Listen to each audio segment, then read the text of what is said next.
Right from the time that small kid, no? I mean, I relate myself to this particular species, snake hen.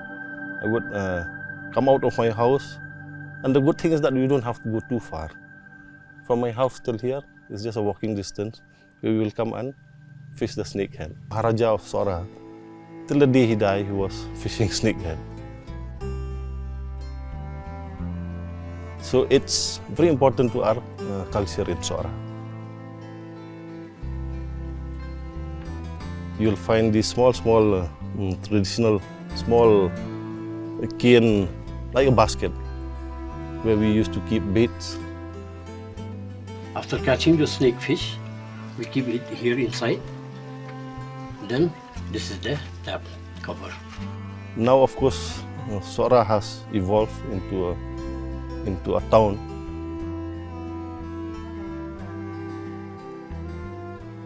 A lot of traditional practices are dying out. People have migrated from the villages to the towns and cities in search of education. We also realize that it is decreasing day by day because youngsters don't know much about it because they don't practice anymore. The flow of traditional knowledge from the older generation to the younger generation is diminishing. Transmission of our traditional knowledge is through oral transmission. Many of these very rich and very important traditional knowledge has been disappearing because of the modernization of our society. It is crucial at this very juncture to identify those good practices so that we are able to use it for conservation of our natural resources. We spoke to the people who go fishing, so they are called Rawan in Khasi. They know which fish at what time of the year they migrate. Where do they migrate? Upstream, downstream, they know that. Ask them about the change in appearance, for example. You know, there's always a seasonal change. They know that. So they have all this knowledge. When we talk about collaboration between researchers and communities, for us it's very important that researchers understand they must collaborate with the local communities. They are the ones who know best about their species. One important, very positive thing that came out was the identification of a local guide. And he was very, very crucial for us to accomplish, to get the data required from the community. He took us to respective respondents that he have identified prior, because we needed to conduct interviews. And the beauty about it was that he identified even leaders.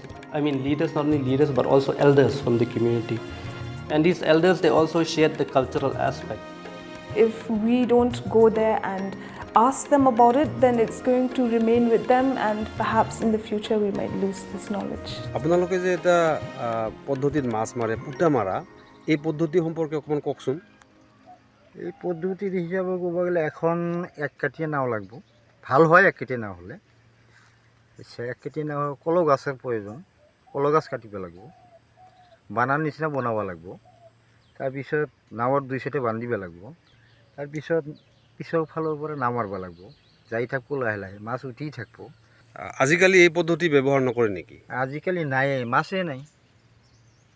We have seen that policymakers require hardcore scientific data to support their policies.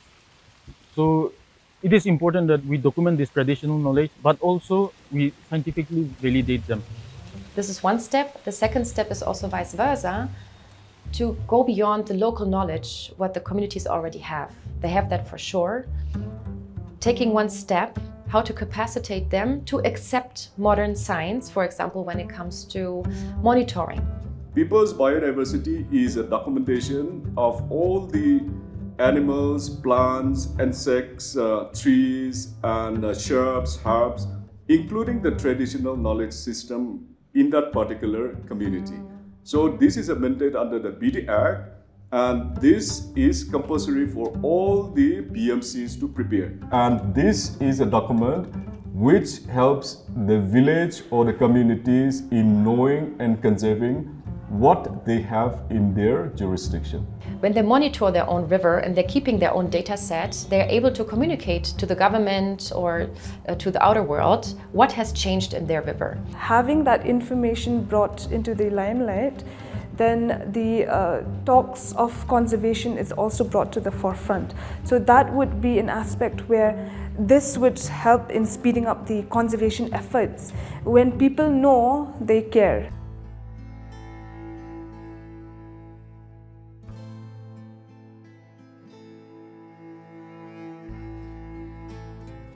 Regarding the snail farming, this is a traditional practice among the Kenyamia people of Nagaland, where the snails are reared in the terrace fields. What we have observed is that the snails were a mixed quality of both indigenous as well as exotic varieties. So through this NEREC project, we intervene in order to remove the exotic species from the battlefield. And we have resolved only to practice the traditional style of fishing in Polo village. According to that practice, it harms the fishes and the aquatic resources in many ways. The question is always, how can a certain expertise or technical input really remain with an institution? So our aim was that an institute should integrate a module into their curricula to make it sustained, to make it available for the future students and researchers to learn from. The association of Martin Luther Christian University with GIZ goes way back. We deal a lot with traditional ecosystem and we talk about traditional knowledge, indigenous knowledge. So I think that's where we actually clicked when it comes to GIZ and the university. There was this opportunity of learning not just for us as a colleague here, but also for our students. And from here, what we can do is take this forward and the next batch that we come and the manual that's coming up and incorporating that and offering this as one of the subjects is something that we're looking forward to. When we started with the NEREC project, it was initially with the conservation and protection of the aquatic system. And this is branched out to another area, which is a very interesting area, which is called the traditional knowledge. Through our collaboration with GIZ is the introduction of a multidisciplinary course on traditional knowledge. Dr. Puri was the resource person from the University of Kent, London. He taught us how to conduct or what are the different components in the traditional knowledge system. And through him, he developed an 11 steps methods manual on how to document traditional knowledge. Followed by the writing of the manual, followed by testing of the manual. After that only we introduced the new course in the college. At the moment, 3 departments, anthropology, botany and zoology, who have put in our resources to be teaching this particular subject. Being a new course, we were apprehensive at first.